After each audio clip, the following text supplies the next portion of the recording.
been following the coverage. What do you think? I mean, hip hop is so powerful. You know, crooked cops destroyed hip hop, and that's real sad. There's so many people that don't have anything to do with hip hop for its culture of it. They have podcasts and they talk about it. They talk about it from a negative way that they went in the studio. They went in the room, sitting down, having dinner with these people. They might be doing security outside. So it's need to come back to the facts of a teaching moment or a great woman who had to do things that they don't have time to come. People thought I was a mean person when I got an incredible friend, and me and her go way back. Shouts out to Boo. But when you look at it, I told another guy I got respect for. Let that woman go.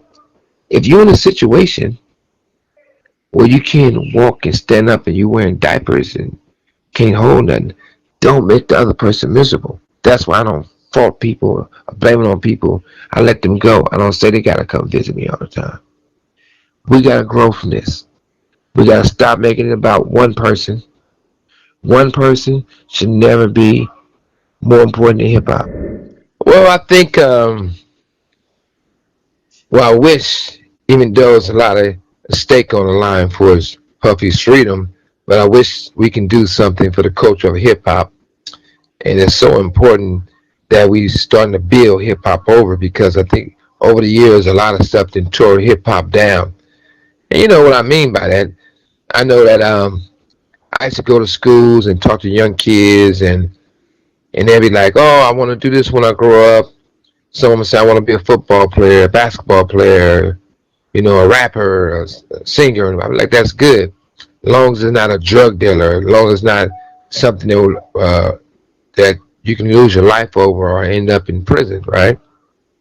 The sad thing about it, now sometimes you got to tell the young kids, if they say they want to be a rapper, you got to say maybe pick something else, because all the rappers end up getting killed or going to prison or getting locked up, and it shouldn't be that way.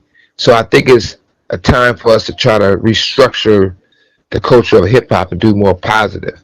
Especially that's how I feel. I want to be more on a positive mission, because there's so many people that don't have anything to do with hip hop for its culture of it. They have podcasts and they talk about it.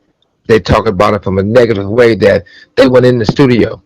They went in the room, sitting down, having dinner with these people. They might be doing security outside. So it's need to come back to the facts of a teaching moment.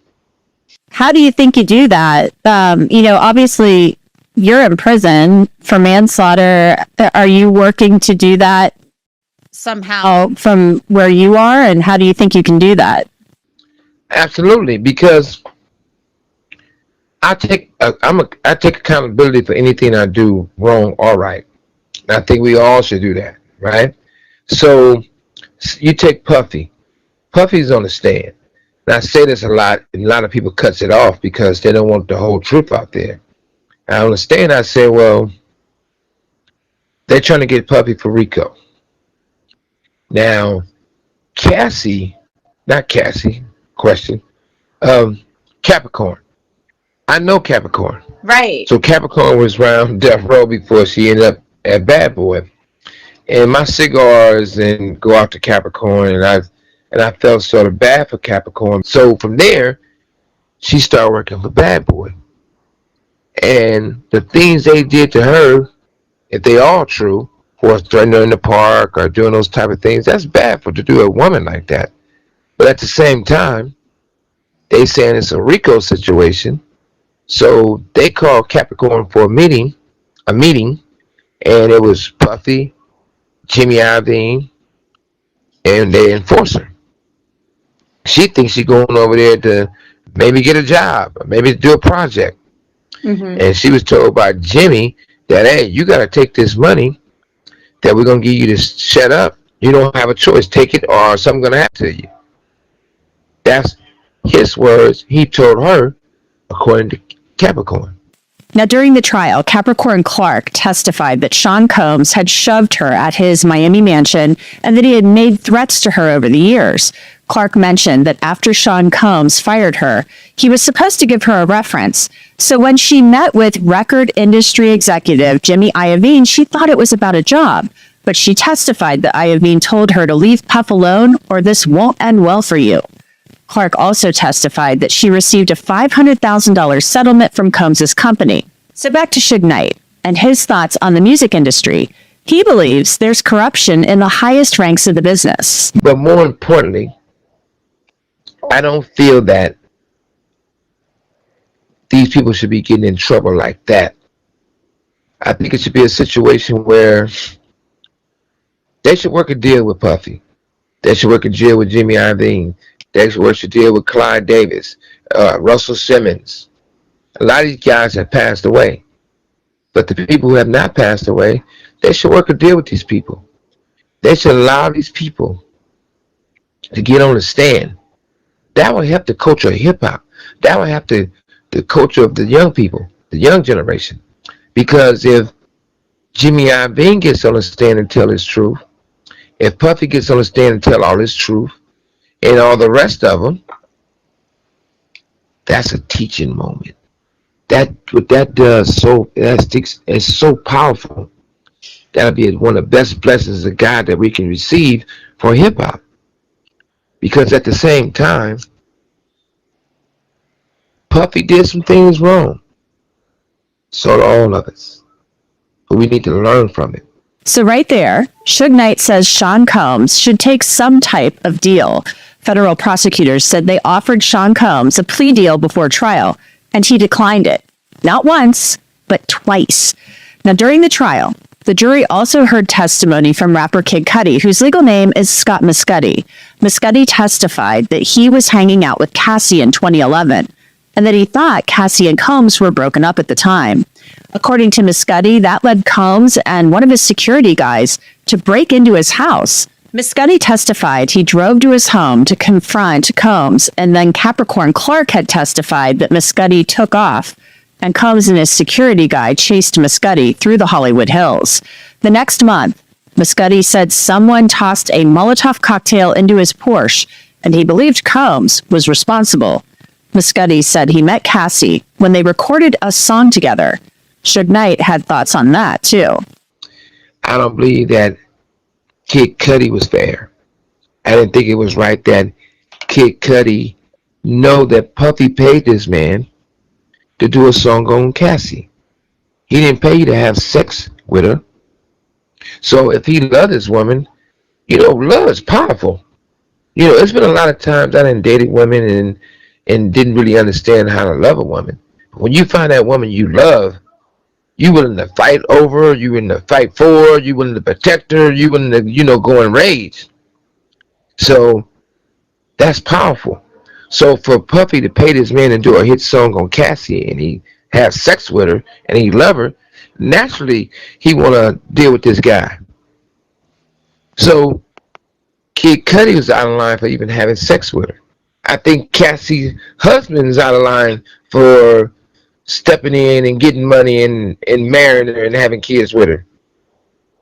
On the simple fact that looks like he's doing it for the money. But however, my mother, Maxine Knight, she passed away, but my mother told me love.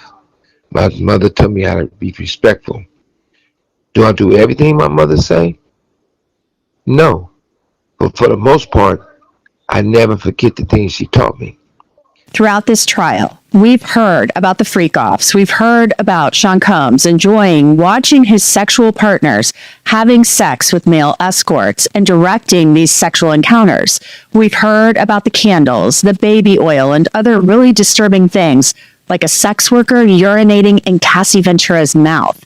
And in previous episodes of Crime Fix, I've told you about Sean Combs' childhood and his claim that he watched pornography as a child and that he lost his virginity at a young age. Knight had something to say about Combs' sexual proclivities. Take a listen. And on Puffy's situation, it sort of sounds like it could be a sad situation. People might feel that I'm cheering for Puffy. Suge Knight don't carry no pom-poms for no one but God. I'm quite sure, as a young boy, he might have seen things he shouldn't have seen. He probably experienced things he shouldn't have experienced. A man could have touched him and make him feel that's love. He could have seen somebody urinating on a woman. He could think that's love. You know, not saying that's the case or not the case, but we don't know until we give him his chance, his opportunity to humanize himself. A reporter says, "How can I give advice to Puffy when I'm in prison?" Yeah, I'm in prison, and I take full responsibility. But even my situation, I should have came to prison, but not for this long. I got an illegal sentence. Johnny Carson own words. Other lawyers talked about it. I'm supposed to have strikes, so my time is over here, and I got a habeas in court. I'm not looking to judge me as Suge Knight. Judge me as I'm right or wrong about the law. That's it. So when it comes back to Puffy, look at the things he was taught. Look at a lot of things he learned from. A lot of people, we got to take accountability for hip hop. And what I mean by taking accountability for hip hop, because when you really look at it, somebody did that to Quincy Jones. Quincy Jones did something what he did to Michael Jackson. Then Michael Jackson accused of something what he did to these other guys. Somebody did that to Tevin Campbell. Somebody did that to Puffy. Puffy did it to Usher. Usher allegedly, everybody says, did something to Justin Bieber. And I really got all the love and respect for Justin Bieber. That little boy been through so much and he's a star.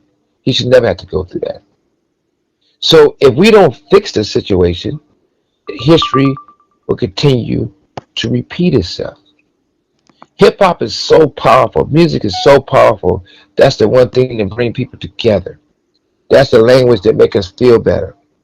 I got a mental health program in prison, and I do with people to get involved in music, because music is the one thing that let you escape. It's better than drugs. Mm-hmm. So when you look at all these things that we can do to help, we keep pushing everything under the rug. It's too many. That rug is so full. It's not even. It's lumpy. You can see all the things swept under the rug. Let's fix this situation. So it sounds like, you think all the bad behavior we're hearing about from Sean Combs over the years, that he learned this from somewhere, whether it was through his childhood, coming up through the music industry. I've heard you say that you think he should testify. You think he should get up there on the stand and just lay it all out? Absolutely. That's the best thing he can do. Humanize himself. He's not perfect. I'm not perfect. No one's perfect. Only way you can be perfect is you got to be immortal. And if you're immortal, you're in heaven or hell.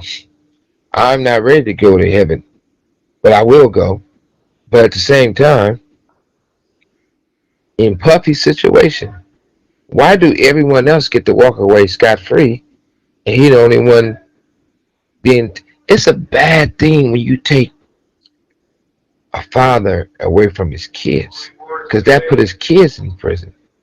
That put his family in prison. I'm not into destroying families. I mean, hip-hop is so powerful. Crooked cops destroyed hip-hop. And that's real sad. How do you think the trial is looking for him? I mean, do you think he's guilty of RICO? Like, what do you think of everything that's going on? Well, he's not guilty. He shouldn't be guilty of RICO because they're not putting the other people who was involved in the RICO with him on trial or as a witness. They're not even mentioned. But once again, it's not right to blame everything on Puffy. It's just not right. And for everyone to get up there and say that if they really want to get Puffy, make him guilty on everything, they would have put all these people on trial. But they can't put these people on trial because these people is under the umbrella that whatever they do wrong, it's no way in the world that these people should have my masters and my catalog of certain things that they didn't rightfully earn or buy. And Snoop never bought it, but they'll let him go and say he did to get them. These the people who are really doing RICO. These the people who are really doing organized crime. Puffy's just the fall guy who's gonna go down for it, or maybe not everything, but he's on the one. He got the smoking gun in his hand, and it's not just him. But he's not no saint. He's not no angel, but he got to have some type of. I think he got a great relationship with law enforcement because no matter what goes on, none of these people go to prison in some kind of way. Even though I can be all the way innocent and I still end up in prison. So when you look at these type of things, it makes me saying no matter what any of us say, nobody cares because we're hip hop. Most of the people involved in hip hop and the culture of hip hop is black. So most of the artists don't have unions and retirement, anything, and everybody turns everyone against each other. I think Cardi B is one of the greatest entertainers around. Got nothing but cigars and love for her. And people don't even come to her aid when her ex-husband is being up and trying to take her money from her and her kids. Why? What is wrong with the truth? Make it make sense. Right now, that make my blood boil because it's to the point where everybody doing stuff for the cameras. Everybody doing things for attention. If someone was really caring about me, they're supposed to be coming to visit me. Except for when I give the passes to the kids or a great woman who had to do things that they don't have time to come. People thought I was a mean person when I got an incredible friend, and me and her go way back. Shouts out to Boo. But when you look at it, I told another guy I got respect for. Let that woman go. If you're in a situation where you can't walk and stand up and you're wearing diapers and can't hold nothing, don't make the other person miserable. That's why I don't fault people or blame it on people. I let them go. I don't say they gotta come visit me all the time. We gotta grow from this.